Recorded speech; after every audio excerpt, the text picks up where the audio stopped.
Uli na miss kita. Hala, ako din, be. Ang pangit mo pa rin. Hala, grabe. Ikaw din. Amoy bulok na bagang pa rin yung hininga mo. Gusto kitang sakalin. Ay, hala, be. Tingnan mo yan, oh. Di ba yan yung nagyabang sa JC na nagbakasyon daw siya sa ibang bansa? Oo, kilala ko yan. Pero isang linggo lang naman siya dun, eh. Hey, you two. What you are see? Ano daw?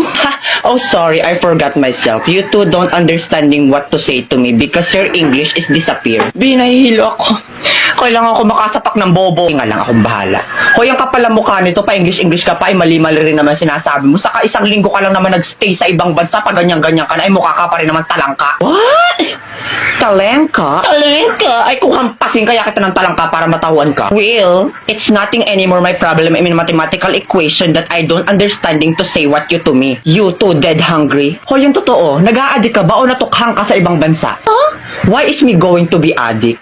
Don't you know that I'm smarter than the teacher of international in the Philippines? Like, duh, my average is 99.99% of germs. Matalino ka? Ay, anong magagawa mo pag sinikmuraan kita mismo dito? Go try, I am not afraid anymore. I will go sumbong you to my bodyguard. Bayaan mo na yung besi, tara na. Ewers, mga loser, you can't even talk English to me. Ay, wait, papatulang ko to.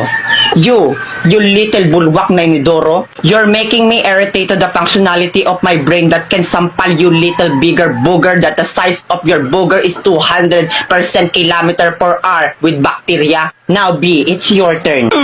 Let me be the one to finish these cockroaches. Yeah, period. Galing mo talaga.